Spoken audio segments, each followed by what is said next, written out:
Happy November. It's finally here. We have gotten through the eclipse season. Amazing, I know. That this lunar eclipse in Taurus on the 28th marks the end of a 2-year cycle. So to be more specific about it and looking back to these dates, the specific time period might help you figure out what this releasing of a thing or this massive change that's about to unfold in the next 6 months. Remember, eclipses have a 6-month period where they bring on new change and accelerate it. The eclipses in Taurus and Scorpio, its opposite sign, began with a lunar eclipse in Taurus on November 19th, 2021. So that's when this 2-year cycle started.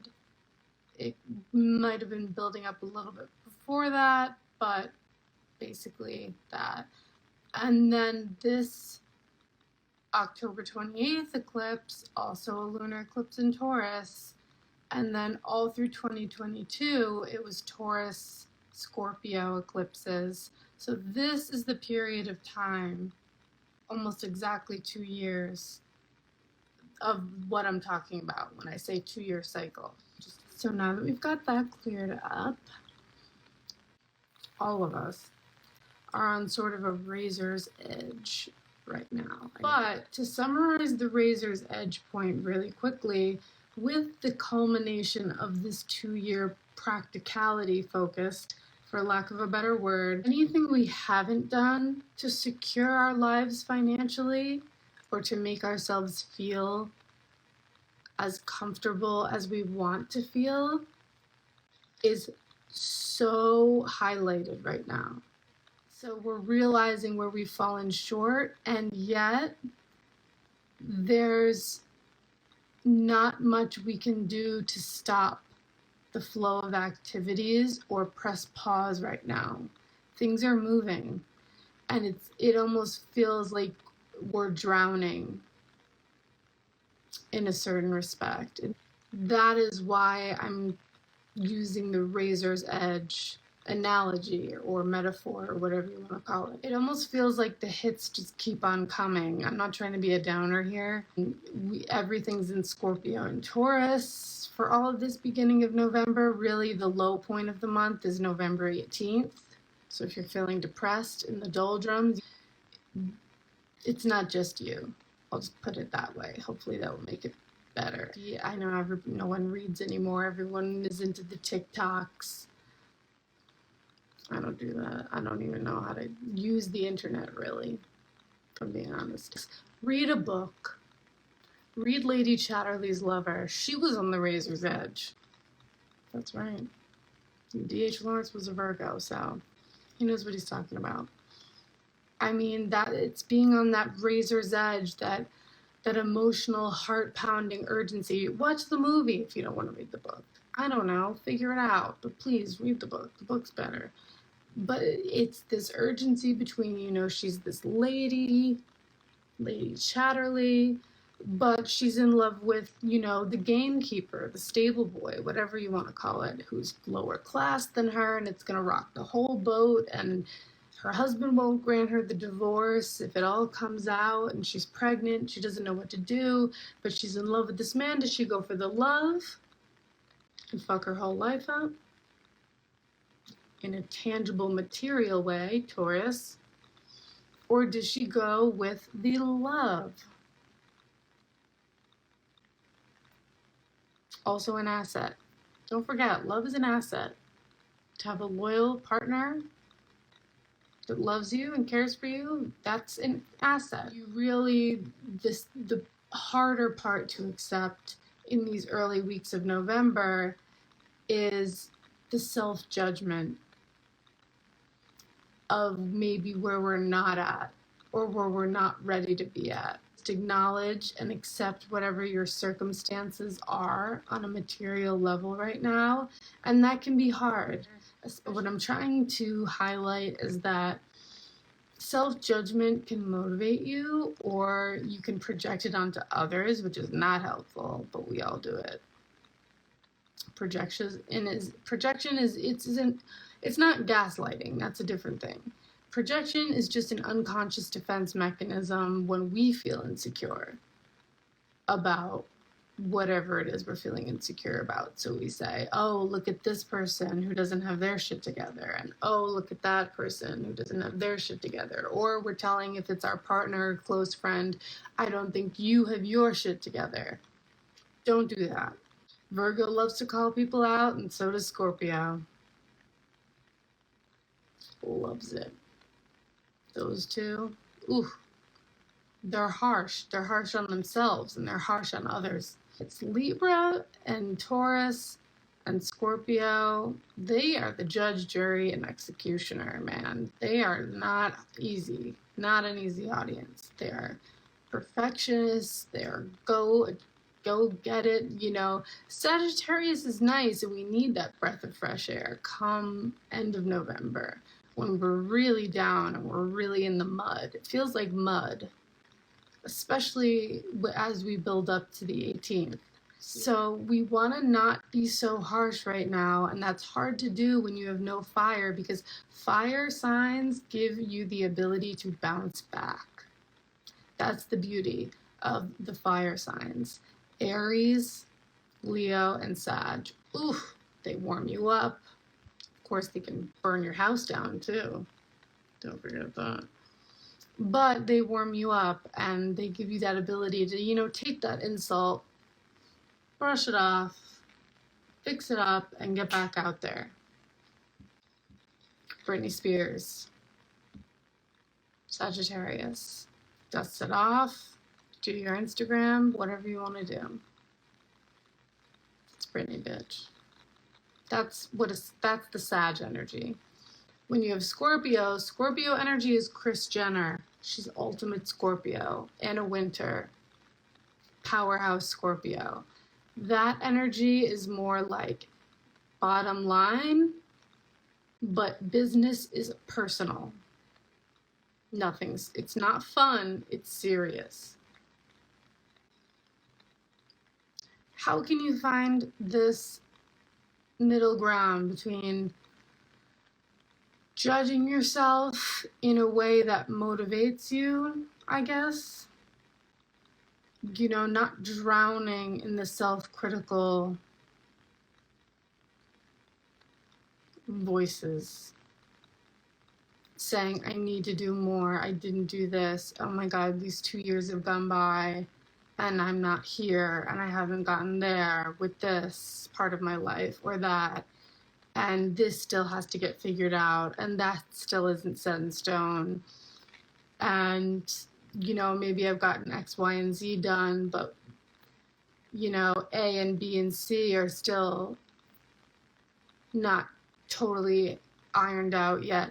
Again, I'm not telling you to take big risks, but not to get yourself down in the doldrums to the point where you feel that you can't bounce back, because you can, and you will when Sagittarius season returns. Keep it together. You can do it. We really just have to get some shit done on a practical level in the beginning of November.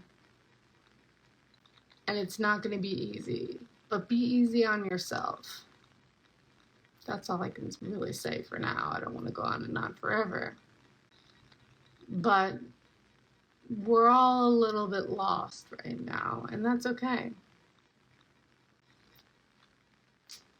Rome wasn't built in a day, as they say. Happy November. It's up to you to be happy, though. We're being forced, there's a finality to this October 28th eclipse. So, in other words, to get really literal about it, because as I mentioned, you know, Taurus is a very literal sign, so the changes that you're going to be seeing in your life that have been building up during this 2-year period to now are going to be concrete things. I'll give you examples.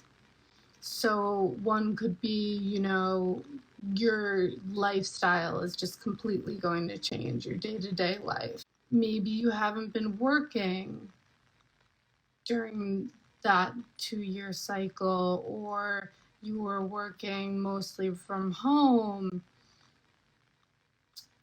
or you took a leave of absence from a job or something like that, and now you're going back, or the realization becomes very stark of, okay, I need that 9 to 5 now. I want that. It just has to happen.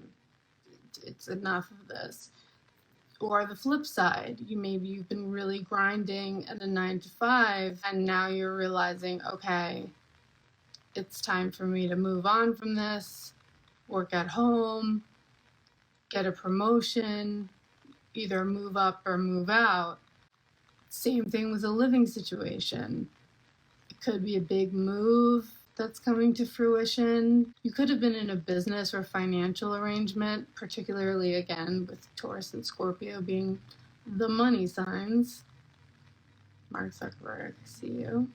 Whether it's an income stream that has to be let go, or something that has to be recalibrated. Same thing with the romantic relationship. Maybe you're realizing that you just have to give a certain person up that you've been intimately sort of involved with over the last couple of years. It's just not going anywhere. All of these things are going to play out over the next 6 months, but this is difficult for Taurus because Taurus is all about stability, especially that stability that's provided by relationships.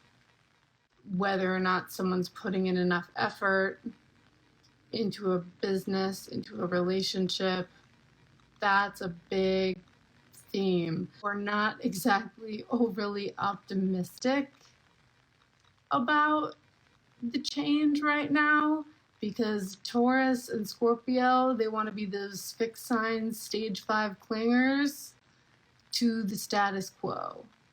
But the status quo is over in one of those several examples or areas of your life. Done.